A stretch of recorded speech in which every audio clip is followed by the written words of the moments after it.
तो आपका एक बार फिर से स्वागत है प्रयास के इस एक नए यूट्यूब वीडियो में, जिसके अंदर आज हम डिस्कस करेंगे कि आने वाले Allahabad High Court R O exam में आप इंग्लिश में क्या स्ट्रैटेजी रखें कि आप जो है वो 50 में से ज़्यादा मार्क्स ला पाएँ। क्योंकि लास्ट टाइम जो एग्ज़ाम हुआ था उसके अंदर 50 क्वेश्चन आए थे और जनरली जो है वो हमेशा 50 क्वेश्चंस आते हैं इंग्लिश के, और जो हिंदी अभ्यर्थी होते हैं उनके लिए थोड़ा सा जो है एक चैलेंज रहता है। तो आइए हम डिस्कस करेंगे। मैंने इसके अंदर जो था मेरा अटेम्प्ट था वो 48 मार्क्स का मेरा सही रहा था, क्योंकि मेरा इंग्लिश जो था कई रीज़न से अच्छा है। मैंने खुद भी इंग्लिश में एजुकेशन किया है और मैं कुछ आपके साथ कुछ ऐसे टिप्स भी बताऊंगा जो मैंने खुद भी फॉलो करे। क्योंकि इंग्लिश जो है दोस्तों, इसके अंदर एक व्यवहारिक नहीं आती है जो हम बोलते हैं। रैदर इसके अंदर जो ग्रामर से बेस्ड इंग्लिश है, या जो आपके अलग अलग चीज़ों से, या जैसे याद करते हैं आप एंटोनिम्स सिनोनिम्स आते हैं, और जो है आपके जो है अलग अलग जो आपको याद करना पड़ेगा बहुत सारी चीज़ें, तो वो आता है। तो उसके लिए भी एक अलग स्ट्रैटेजी मैंने खुद अपनाई थी और खुद भी पढ़ी थी। वही स्ट्रैटेजी मैं आपके साथ भी थोड़ा शेयर करूँगा। कुछ रिसोर्स मैंने एक्स्ट्रा ऐड ऑन किए हैं जो मुझे बाद में पता चले, जो मुझे पढ़ने चाहिए थे, ताकि मैं और अच्छे मार्क्स, मतलब 6 ही मार्क्स आए मेरे। पर ये है कि हाँ, हो सकता था कि मेरे पूरे मार्क्स भी इसमें आ सकते थे। तो वही मैं आपके साथ शेयर करूँगा। उससे पहले दोस्तों, ये वीडियो जो है बहुत सारे हमारे जो इस पे जो कई 1-2 सब्सक्राइबर्स भी हैं, उन्होंने भी रिक्वेस्ट किया था। और मैं जनरली देखता भी हूँ कि जो एक एग्ज़ाम की हम तैयारी कर रहे होते हैं तो इंग्लिश में कन्फ्यूजन रहता ही है कि इसको हम कैसे जो है डील करें। तो इसीलिए मैंने ये वीडियो बनाया है। तो आशा करता हूँ आप सभी को जो है ये हेल्प करेगा। तो आइए इसको शुरू करते हैं दोस्तों। तो सबसे पहली चीज़ है कि इसके अंदर क्या 3 स्टेप्स हैं जिससे जो है आप अच्छी जो है मार्क्स ला सकते हैं। तो पहला है कि जो मैंने स्ट्रैटेजी बनाई है ये पूरी ऑब्जेक्टिव है और प्लान बेस्ड है। मतलब कि मैं 8 में जो भी पॉइंट बताऊंगा, अगर आप उसको फॉलो करते हैं तो मतलब आपके अच्छे मार्क्स ईज़िली आ जाएँगे, ठीक है? और आपके लिए मैं प्लान भी बताऊँगा कि आप कैसे 1 महीने के अंदर जो है ये आप खुद से करेंगे तो आप काफ़ी अच्छा जो है आपके चांसेस जो हैं बढ़ जाएँगे। मैं ये नहीं कह सकता कि आप कर लेंगे तो आपका हो ही जाएगा इंग्लिश को पूरा कंप्लीट, क्योंकि कोई भी गारंटी नहीं कर सकता। ये आपके खुद के एक व्यक्तिगत जो एफ़र्ट्स हैं उस पे डिपेंड भी करता है। पर हाँ, अगर आप ये करेंगे तो आपके चांसेस बहुत बढ़ जाएँगे कि आप 45 प्लस मार्क्स ला सकते हैं। तो आइए शुरू करते हैं। तो सबसे पहली चीज़ जो है वो हमें देखना है, या हम कोई भी एग्ज़ाम की प्रिपरेशन कर रहे हैं, या इलाहाबाद हाई कोर्ट हो, या जो है यूपी का जो आरओ का एग्ज़ाम होता है, हम सबसे पहले देखें कि प्रीवियस ईयर्स क्वेश्चंस में जो है इंग्लिश का क्या वेटेज रहा है। तो यूपी के जो भी एग्ज़ाम में इंग्लिश आता है, आरओ में जो भी जितना भी आता हो, है ना, तो हम एक बार देख सकते हैं कि उसमें क्या वेटेज रहा है, ठीक है, इंग्लिश का। तो सबसे पहली चीज़ है कि जो इलाहाबाद हाई कोर्ट है उसके अंदर इंग्लिश का वेटेज काफ़ी अच्छा रहता है, ठीक है। तो हम अगर देखें तो जैसे कि आप इस बार का देखें तो इसमें साफ-साफ देख सकते हैं कि जो क्लोज़ टेस्ट था, यानी कि क्लोज़ का मतलब होता है जो फिल इन द ब्लैंक्स वाले होते हैं, और एक पैराग्राफ भी होता है कभी-कभी, उसके अंदर 2-3 गायब। तो इस तरह के जो थे 10 क्वेश्चंस आए थे, सिनोनिम एंटोनिम के 10 क्वेश्चन आए थे, है ना, प्रोवर्ब के 5 क्वेश्चन, एरर के ऐसे ही 5 क्वेश्चन, टेंसेस के 5, स्पेलिंग के 4, और मिसलेनियस 4, मीनिंग 4। तो ये सब एक आपको पहले एक ना एक ये प्रीवियस ईयर्स क्वेश्चंस का जो भी मैंने ये देखिए इलाहाबाद हाई कोर्ट आरओ का 2020 का जो आया था उसका ये एनालिसिस है, इंग्लिश का ये सारे पार्ट्स आए थे। तो हमें एक पता चल जाएगा कि हमारा वेटेज क्या है, कि कितने मार्क्स कहाँ से आ रहे हैं, और हमें कैसी तैयारी करनी है उसके बारे में, ठीक है दोस्तों। उसके बाद जब हमने ये कर लिया तो फिर मैं आपके लिए स्टेप 2 लेके आता हूँ, यानी कि टारगेट्स। यानी कि अब हमें क्या करना है, मैंने इनको 4 टारगेट्स में डिवाइड किया है। जनरली जो होता है, या तो वोकैबलरी आती है, वोकैबलरी मतलब सिनोनिम एंटोनिम, मतलब उल्टा जो उनका क्या होगा, या उसका समानतक, समान जो समान होगा उसके शब्द वो क्या होंगे, है ना। स्पेलिंग्स जो हैं वो उसके ऊपर क्वेश्चन आता है, जैसे इस बार आया था, है ना, शिज़ोफ्रेनिया का एक क्वेश्चन आया था। या जो है मीनिंग क्या है उसकी, उसका अर्थ क्या है, या मिसलेनियस और भी कुछ इधर उधर के, वो अराउंड 20 क्वेश्चंस उसके थे, कवर्ड थे, है ना। इसी प्रकार से जो दूसरा पिलर है वो है ग्रामर का, ठीक है। ग्रामर में क्या होता है, टेंसेस पे क्वेश्चन आ जाता है, एरर को ठीक करने वाला क्वेश्चन आ जाता है ना इसी में। और इसमें भी क्लोजेस का क्वेश्चन, मतलब फिल इन द ब्लैंक्स में आता है कि आप सही वर्ड भरिए टेंसेस से रिलेटेड। तो इस तरह के भी 20 क्वेश्चन थे, जो अराउंड 40 क्वेश्चन तो सिर्फ वोकैबलरी और इसी के थे। फिर 5 से 7 क्वेश्चन ऊपर नीचे जो थे वो हमारे एक्टिव पैसिव डायरेक्ट इनडायरेक्ट से आए थे। तो ये एक तरीके से क्या है, आप इनके बस रूल्स पढ़ लीजिए तो आपका ये क्वेश्चन ईजिली हो सकता है। मैं इसको आपको बताऊंगा मैंने इसको कहाँ से किया था। और फिर जो है अदर्स में कुछ रह जाते हैं कुछ चीज़ें, जैसे प्रोवर्ब हो गए, इडियम्स फ्रेजेस हो गए, और कुछ सब्स्टिट्यूशन के क्वेश्चंस आते हैं, है ना। तो ये सारे जो है हम देखेंगे क्या होता है। और दूसरी चीज़ क्या है कि ये जो क्वेश्चंस होते हैं दोस्तों, जैसे प्रोवर इडियम, इनको आपको याद करना पड़ेगा। तो ये हो सकता है 10 क्वेश्चंस के अराउंड मैंने लिखा है, पर ये ऊपर नीचे रहते हैं, 5 से 10 क्वेश्चन, ज़्यादा नहीं पूछा गया था। तो ये जो है 4 बेसिक पिलर्स हैं, और इनको जो है हम लोग पहले देखते हैं कहाँ से कवर करना है। तो इसके अराउंड 20 क्वेश्चन आते हैं। तो देखिए दोस्तों, आपको सबसे पहली जो फोकस करना है वो करना है सिनोनिम्स और एंटोनिम्स। देखिए 10 क्वेश्चन इसके आते हैं, और क्लोज टेस्ट के 10 क्वेश्चन आते हैं। तो पहले हम सिनोनिम्स और एंटोनिम्स करते हैं, कैसे इसको हम कवर करेंगे। तो सबसे पहली चीज़ है कि आपको इसको कवर करने के लिए आपके पास वर्ड जो पावर है आपका, वो स्ट्रांग होना चाहिए। यानी कि आपके पास जो अगर आप इसको देखिए दोस्तों, दो तरीके से कर सकते हैं। या तो आप नीतू सिंह की बुक उठाइए और पूरा रटने लग जाइए, एक तो ये है तरीका। पर अगर आप इसको समझ के करेंगे, थोड़ा सा इसको स्मार्टली करेंगे ना, तो आपको चीज़ें याद भी रहेंगी और जीवन भर के लिए याद रहेंगी। तो मैंने इसके लिए 2 बुक्स देखी।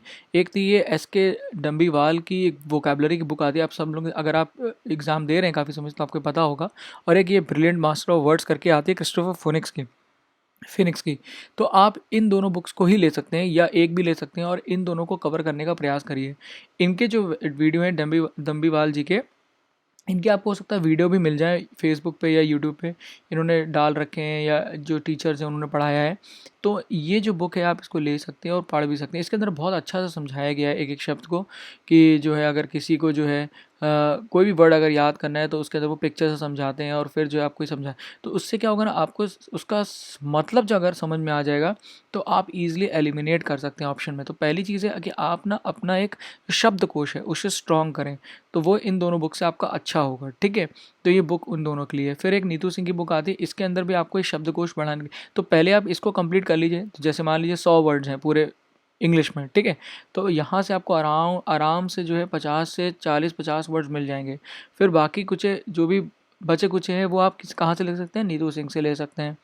अब ये दोस्तों आपने दोनों कर लिया, परंतु क्या होता है कि हम एक चीज़ पढ़ लेते हैं, परंतु क्या होता है ना, वो हमारा मेमोरी जो होती है स्ट्रांग नहीं बनती है। मेमोरी स्ट्रांग बनती है जब हम चीज़ों को रिकलेक्ट करते हैं। इसीलिए आप इसके साथ ना प्रीवियस पेपर्स को ज़रूर देखिएगा, और उनको लगाने का कोशिश करिएगा, अनसॉल्व पेपर्स को, कि आप क्या उन वर्ड्स को कर पा रहे हैं। जब आप रिकलेक्ट करेंगे दोस्तों, तो आपको वो चीज़ें याद हो जाएंगी। फिर दूसरी चीज़ है, ये तो हो गया स्टैटिक सोर्सेज जो आपको करनी ही है, ठीक है, इनको पढ़ना है आपको। फिर एक होता है डायनेमिक सोर्स, मतलब कि आपको रोज़ के बेसिस पे आपको इनको पढ़ना पड़ेगा। तो जैसे कि न्यूज़पेपर जो है उनको आपको पढ़ना पड़ेगा, बेसिक अंडरस्टैंडिंग आपको लेनी पड़ेगी। इसमें क्या है, और ये क्या करेगा, न्यूज़पेपर आपका एक बेसिक अंडरस्टैंडिंग डेवलप करेगा। अब जैसे कि मान लीजिए आपने न्यूज़पेपर लिया, न्यूज़पेपर कौन सा ले सकते हैं, हिंदू या इंडियन एक्सप्रेस, किसी का भी ले सकते हैं। और आप ना अलग अलग एडिटोरियल पढ़ने का प्रयास करिए। हो सकता है वो इंटरनेशनल रिलेशंस हो, बाहर के बारे में, देश विदेश के बारे में हो, या स्पोर्ट्स रिलेटेड हो, या आर्ट से रिलेटेड हो, तो आप उसको ज़रूर पढ़ें, है ना। सिर्फ जो है नेशनल न्यूज़ मत पढ़िए सिर्फ, और भी बाकी तरीके के फ्लेवर पढ़िए। उससे क्या होगा, जब आप उन तरह के आप अलग अलग तरह के फील्ड से पढ़ेंगे ना, तब आपका जो वोकैबुलरी का रीच है वो बढ़ेगा। तो आप रोज़ के स्तर पे, रोज़ के बेसिस पे आप पढ़ें, और 10 से 20 वर्ड्स निकालने का प्रयास करें। अगर नहीं भी निकाल पा रहे हैं तो एटलीस्ट पढ़ें। तो उससे क्या होगा, आपके दिमाग में वो सारे वर्ड्स बार बार आएंगे, और जब आप ये सोर्सेज करेंगे ना, तो वो आपके दिमाग में सोर्सेज बैठ जाएंगे, और आपको एक बेसिक अंडरस्टैंडिंग हो जाएगी। अभी दोस्तों क्या है ना, कि आप इसको करेंगे तो आपको समझ में आएगा, खुद से ही देखिए समझ में आएगा। जैसे मैं बार बार आपसे बोलूँ कि मैंने जो है he pilfered an umbrella, he pilfered an umbrella, तो अभी आपको समझ नहीं आ रहा है, ठीक है। बार बार मैं अगर he pilfered a pot from the shop, he pilfered the purse from the table, तो अभी आपको समझ में आ गया ना, पिल्फर का मतलब है कोई चीज़ को उठाना, ऐसा करना। तो पिल्फर का मतलब है चुपके से कोई चीज़ को उठा लेना, है ना। तो अब आपको ये चीज़ समझ में आ गई ना। तो यही होता है बेसिक अंडरस्टैंडिंग। जब आप बार बार उस चीज़ को पढ़ेंगे ना अलग अलग तरीके से, तब आपको वो याद हो जाएगा। ये तो एक तरीका हो गया, और एक तरीका हो गया ये फोर्स मेथड है थोड़ा, क्योंकि आपको एक ही सोर्स को कई बार पढ़ना पड़ेगा, और ये आपको सारी चीज़ें कवर करा देगा। फिर दोस्तों देखिए, एक एमबी पब्लिकेशन की बुक आती है, एसएससी के लिए होती है, परंतु हमें भी हेल्प करेगी जो लोग इलाहाबाद हाई कोर्ट के लिए अलग एग्जाम के लिए तैयारी कर रहे हैं। क्यों, क्योंकि इसके अंदर बहुत सारे क्वेश्चंस दिए हुए हैं, तो आपको क्वेश्चन लगाने के लिए मिलेंगे, और आप इनको लगाइए। क्योंकि जब तक आप क्वेश्चन नहीं लगाएंगे ना, तब तक आप कितना भी पढ़ लीजिए, आपको रिकलेक्ट नहीं होगा तो याद नहीं होगा। तो याद करना बहुत ज़रूरी है। तो वो होगा जब आप रिहर्सल करेंगे। तो मैंने आपको बताया स्टैटिक, डायनेमिक और रिहर्सल, ये तीनों इसके अंदर एक स्टेप के अंदर भी एक स्टेप्स हैं। तो आप इनको याद करेंगे तब आपको ये सारा चीज़ कवर हो जाएगा, synonym, antonym, spellings, miscellaneous meaning और मिसलेनियस। तो 20 क्वेश्चन हो गए कवर आपके, 20 क्वेश्चन 20 नंबर पक्के आपके इलाहाबाद हाई कोर्ट में पहले से। अब आते हैं अगले 20 क्वेश्चन में। देखिए यहाँ पे थोड़ा सा जो है ये थोड़ा वाइड है और अनप्रडिक्टेबल भी है, क्योंकि इसकी कोई बाउंड्रीज नहीं है, परंतु हम बाउंड्रीज खींचेंगे। दो किताबें हैं, एक नीतू सिंह की वॉल्यूम 1 और मिरर ऑफ कॉमन एरर्स, आप इन दोनों को पढ़िए। ठीक है, मिरर ऑफ कॉमन एरर्स को हम पढ़ सकते हैं, बहुत अच्छी बुक है और छोटी भी है। तो आप क्या करिए कि जो है ईजिली पढ़िए इसको, है ना? और जो है जो भी इसके अंदर एग्जाम्पल्स दिए गए हैं, शायद मेरे ख्याल से इसके अंदर पार्ट्स में दिया गया है, तो आप उसको ज़रूर देखें। तो उससे क्या होगा, आपको पता चलता रहेगा कि हाँ ये एरर्स हैं। ठीक है, परंतु फिर वही चीज़ है कि न्यूज़पेपर आपको साथ साथ पढ़ते रहना। न्यूज़पेपर से क्या होता है, बेसिक अंडरस्टैंडिंग डेवलप होती है। अब जैसे मैं बोलूँ I has been to that place, तो अब मुझे पता है ये चीज़ गलत है ना, आपको सुनने में भी गलत लगेगा। I has been to that place नहीं होता है ना, I have been to that place, तो आई के साथ हैव आता है। तो ये क्या बेसिक अंडरस्टैंडिंग, मैंने कोई रूल नहीं पढ़ा, परंतु एक बेसिक अंडरस्टैंडिंग से समझ सकता हूँ मैं इस चीज़ को।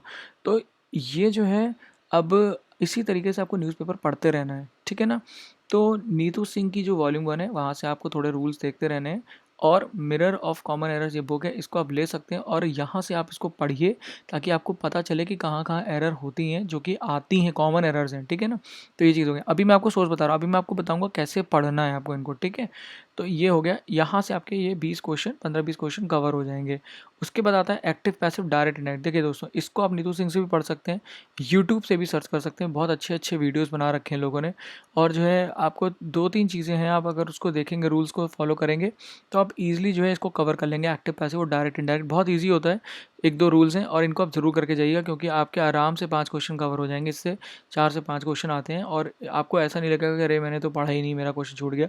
पर ये बहुत छोटा टारगेट है, ईजिली हो जाएगा आपसे। तो ये इन दोनों सोर्सेस से आप पढ़ सकते हैं, ठीक है। फिर दोस्तों एक आता है प्रोवर्ब, इडियम एंड फ्रेजेस और सब्स्टिट्यूशन का कुछ आता है, ठीक है। तो मैंने देखा था, तो ये आराम से समझ लीजिए 5 से 10 क्वेश्चन आते हैं, 10 क्वेश्चन लिखे मैंने। तो आप ये समझ के चलिए कि आप इसको नीतू सिंह से कवर कर सकते हैं, खूब सारे दिए हुए हैं उसके अंदर। और इडियम भी वहाँ से पढ़ सकते हैं, है ना। और इन पे क्वेश्चंस लगाइए। क्यों क्वेश्चंस लगाइए, क्योंकि जब क्वेश्चन लगाएंगे तो क्या होगा, रिकलेक्ट होगा। ध्यान रखिए, क्वेश्चन जब भी लगाएंगे रिकलेक्ट होगा, रिकलेक्ट होगा तो आपको याद होगा। तो क्वेश्चंस लगाते रहना। तो कोई भी चीज़ है, चाहे ये चीज़ें हों, प्रोवर्ब वाले, एक्टिव पैसिव या क्लोज टेस्ट, और या आपके सिनोनिम एंटोनिम, आपको सब में जो है क्या लगाना है, क्वेश्चंस लगाने हैं। अब आते हैं अपने तीसरे पिलर पे। हमने पहला पिलर देख लिया, जिसके अंदर हमने क्या देख लिया, प्रीवियस ईयर्स क्वेश्चंस। दूसरा पिलर हमने देखा कि टारगेट्स क्या थे, और तीसरा पिलर जो है हमारा प्लान। तो हमारा बेसिकली प्लान कैसे, हमें पढ़ना कैसे। जैसे मान लीजिए दोस्तों, अगला वीक शुरू होगा, मान लीजिए आज जो भी दिन है आपका थर्सडे है, तो मान लीजिए अब नेक्स्ट, अब आपका मंडे जब भी शुरू होगा, तो आप अपनी किताबें सारी मंगा लीजिए, ठीक है। उसके बाद क्या करिए, सबसे पहले आप इन 20 क्वेश्चंस को उठाइए। फिर आप क्या करिए, उसके अंदर जैसे मैंने आपको बताया, इस किताब से शुरू करिए, एस.के. दम्बीवाल से, वोकैबलरी से, ठीक है। आपने इसको पढ़ लीजिए। ये 2 वीक्स का प्लान बनाइए कि इस तरीके से कि आप इनकी सारी बुक्स को डिवाइडेड करिए पेजेस में, कि आप 2 वीक में ख़त्म कर पाएँ इसको, ठीक है। उसके बाद आपको सिनोनिम, एंटोनिम, स्पेलिंग्स और मीनिंग ही इसके अंदर से पढ़नी है, ठीक है ना। तो जो भी इसके अंदर दिया है वो आपको डिवाइड कर लेना है 2 वीक्स में। पूरे पेजेस को काउंट करिए, 2 वीक्स में डिवाइड करिए 14 से, ठीक है। तो अब आपको पहले दिन क्या करना है, जो भी आप पढ़ रहे हैं उसको आप पढ़ लीजिए, ठीक है। फिर सोने से पहले आप एक बार उसको रिवाइज़ कर लीजिए, और संडे में आपको जाके फिर से वो रिवाइज़ करना है जो आपने हफ्ते भर पढ़ा है, ठीक है ना। फिर से बताता हूँ, जो आपने आज पढ़ा है वो रात में रिवाइज़ करना है, और संडे को फिर से आपको वो सारी चीज़ें रिवाइज़ करनी है जो आपने उस दिन पढ़ी है। ये बात ध्यान रखिएगा, ठीक है। इसी तरीके से आप नीतू सिंह में भी वॉल्यूम 1 में, वॉल्यूम 2 में देखिए कि सिनोनिम एंटोनिम्स की जो लिस्ट दी है, आप उसको जब ये दोनों खत्म हो जाए तब यहाँ से शुरू करिए और कवर कर लीजिए 2 वीक्स के अंतर्गत इसको पूरा। आप इसके 2 से ढाई या 3 वीक्स भी ले सकते हैं, वो आपके ऊपर है। आपको रोज़ कम से कम 2 से 3 घंटा पढ़ना पड़ेगा इसको, ठीक है। और साथ साथ आपको क्या करना है, न्यूज़पेपर आपको पढ़ते रहना है। ये देखिए मैंने लिखा है ऑल वीक क्या है, न्यूज़पेपर। तो 1 घंटा आप अपना, 1 से 2 घंटा, 1.5 घंटा न्यूज़पेपर के लिए रखिए। देखिए न्यूज़पेपर रीडिंग तो वैसे भी करनी है, वो आपकी पढ़ाई के में काउंट मत करिए। न्यूज़पेपर पढ़ना भी चाहिए, जो एग्ज़ाम क्लियर, जिस किसी का भी एग्ज़ाम प्रिपरेशन कर रहे हैं, न्यूज़पेपर पढ़ते रहना है, क्योंकि करंट अफेयर्स आता है न्यूज़पेपर से। न्यूज़पेपर से आपका कॉम्प्रिहेंशन जो है स्ट्रांग होता है, क्वेश्चन पढ़ने की कैपेबिलिटी या समझने की, और न्यूज़पेपर पढ़ने से ना दोस्तों आपका एक व्यू पॉइंट भी बनता है ना। आप 4 लोग के बीच में बैठेंगे, बात करेंगे, तो लोगों को समझ में आ जाएगा इसने पढ़ा हुआ है, चीज़ें इसको आती हैं, इसको ग्रास्प है चीज़ों पे, तो वो न्यूज़पेपर पढ़ने से आती है, ठीक है। बाकी न्यूज़पेपर आप पढ़ाई के अलावा मत यूज़ करिए, बेकार टाइम वेस्टिंग, ठीक है, सिर्फ पढ़ाई के लिए करिए। तो जो है 2 वीक्स के लिए आप जो है 2 से 3 वीक्स के लिए आप इस काम को करिए, इसको कंप्लीट करिए अच्छे से, ठीक है। कई बार रिवीजन करिए और क्वेश्चंस लगाइए इसी 2 वीक्स में। फिर अगले 2 वीक में इसके जब ये 2 से 3 वीक्स खत्म हो जाए, उसके अगले 2-3 से वीक्स में वो जो है आपको क्या करना है, मिरर ऑफ कॉमन एरर्स इस बुक्स को कंप्लीट करना है और नीतू सिंह के अंदर से जो जो क्वेश्चन मिल सकें आप वो कंप्लीट करिएगा, ठीक है। और आप इसमें ज़्यादा अपना सर मत दुखाइए, क्योंकि ये जो है चीज़ें जो है व्यवहारिक ही आएंगी, बेसिक अंडरस्टैंडिंग। बहुत ज़्यादा रूल वूल याद करेंगे भी तो भी हो सकता है आप उसमें बहुत समय लगेगा, पर अगर आप 2 वीक्स के अंदर करना चाहते हैं या आप थोड़ा जल्दी करना चाहते हैं तो मैं यही कहूँगा कि मिरर ऑफ कॉमन एरर्स को पढ़ें और नीतू सिंह से रूल्स पढ़ें और जो है इनको बार बार जो है इसके क्वेश्चंस लगाते रहिए। क्वेश्चन लगाने से आपको क्लियर होगा, ठीक है। बहुत सारे क्वेश्चन दिए हुए नीतू सिंह में, आपने देखा होगा। और फिर क्या करना है आपको, न्यूज़पेपर में जो है आपको इसको पढ़ते रहना है, ठीक है। तो ये आपका प्लान सुबह होना चाहिए 2 से 3 घंटे का हर वीक में। जो भी आप वीक का प्लान है वो आप कवर करिए। और सबसे अच्छी चीज़ जो मैं आपको बताऊंगा वो ये है कि आप ना शाम का 1 घंटा निकालिए। आप कोई भी, बहुत सारी सीरीज़ आती हैं, है ना, आपने देखा होगा यूट्यूब पे भी बहुत सारी सीरीज़ होती हैं और बहुत सारी जो है नेटफ्लिक्स पे भी हैं या इस तरीके की हैं या अमेज़ॉन प्राइम पे भी हैं, तो आप वहाँ से देख सकते हैं। जैसे फ्रेंड्स एक अच्छी सीरीज़ है, आप देख सकते हैं, है ना। और जो है आप जो भी मतलब आपको अच्छा लगे देखने में, तो कार्टून में अगर आपको देखना है रिक एंड मॉर्टी करके है वो देख सकते हैं। तो इस तरीके से, तो उसमें क्या होगा आपको ना, एक इंग्लिश कैसे बोलनी है और इंग्लिश कैसे बोली जा रही है, आप इसको बहुत ध्यान से सुनने का प्रयास करिए। मूवीज़ देख सकते हैं थोड़ा इंग्लिश में, है ना, पर इतना ही देखिए, 1 घंटे से ज़्यादा मत देखिए, अपना समय मत बर्बाद करिए। आप सिर्फ किस लिए कर रहे हैं, एजुकेशन पर्पज़ के लिए कर रहे हैं, ये बात ध्यान रखिए। इससे ज़्यादा आपको नहीं करना है ना। एंटरटेनमेंट में अगर आप चले गए तो फिर आपका पूरा समय चला जाएगा उसमें, ठीक है दोस्तों। तो आप न्यूज़पेपर रोज़ पढ़िए, जो वीक का मैंने प्लान बताया उस वीक को करिए। आप 5-6 वीक के अंदर जो है पूरा इंग्लिश कवर कर लेंगे और इजीली आपका जो है आराम से 45 प्लस मार्क्स आ सकते हैं, क्योंकि ये जो है 20 मार्क्स का राउंड है और ये भी 20 मार्क्स का राउंड है। तो अगर आप 20 मार्क्स इसके अंदर आराम से ला सकते हैं, क्योंकि अगर आप थोड़ा बहुत पढ़ लेंगे तो आपका ईजिली आ सकता है स्पेलिंग और मीनिंग, ये सब चीज़ में। और फिर इसमें भी आप अच्छा स्कोर करके एंड में जो है मार्क्स अच्छे ला सकते हैं।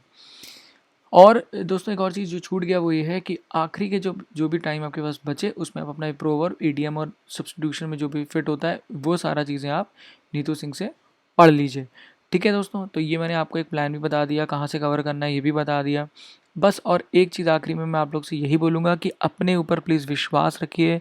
इंग्लिश ऐसा कुछ भी नहीं है कि नहीं किया जा सकता। इंग्लिश को अगर हम थोड़ा सा समय देंगे तो हम बहुत अच्छे मार्क्स इंग्लिश में ला सकते हैं।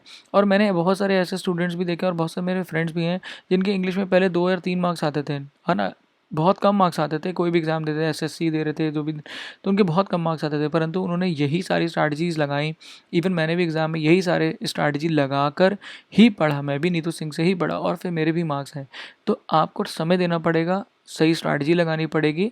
और जैसे मैंने आपको बताया, पिलर 1 प्रीवियस ईयर्स को देखते हुए आपको अपना सिलेबस को डिफ़ाइन करना है, फिर पढ़ाई करनी है। और अगर आप पढ़ेंगे जैसे मैंने प्लान बताया है, 4 से 5 हफ्ते के अंदर आपका, ये मैं उनके लिए बता रहा हूँ जिनकी इंग्लिश बहुत वीक है ना, पर अगर आपकी इंग्लिश वीक अच्छी है थोड़ी बहुत, तो आप ये भी प्लान बहुत कम समय में भी कर सकते हैं। तो आराम से ये आप 2 से 3 हफ्ते या 5 हफ्ते तक आप इसको कंप्लीट करिए और आने वाले Allahabad High Court R O A R O में बहुत अच्छे मार्क्स लाइए, ताकि जो है आपका भी नाम जो है वो टाइपिंग के लिए आगे रिकमेंड हो। तो दोस्तों इस वीडियो को बनाने के लिए बहुत सारे दोस्तों ने रिक्वेस्ट करी थी, तो आज मैंने ये वीडियो आप लोग के लिए बनाया है। थोड़ा क्षमा चाहता हूँ कि मैं जो था बना नहीं पा रहा था, क्योंकि मैं इधर कोविड पॉजिटिव मेरा रिपोर्ट आया था और इसलिए जो है मैं थोड़ा बीमार था और मैं नहीं बना पाया। I am really sorry for that. But आने वाले टाइम में जो है हम और भी वीडियोस डालेंगे। आप लोग रिक्वेस्ट करिएगा कि आप लोग को किसके ऊपर वीडियो चाहिए नीचे कमेंट में, और प्लीज़ लाइक करिएगा, शेयर करिएगा, ताकि जो है मुझे और प्रोत्साहन मिले। और मैं बहुत मेहनत से वीडियो बना रहा हूँ और देखिए कितना अच्छा प्रेजेंटेशन भी रख रहा हूँ, ताकि आपको इंटरेस्टिंग लगे वीडियो। तो वीडियो को इसी तरीके से देखने के लिए और चैनल पे बने रहने के लिए, सब्सक्राइब करने के लिए, लाइक करने के लिए आप सभी का बहुत बहुत धन्यवाद, बहुत बहुत आभार।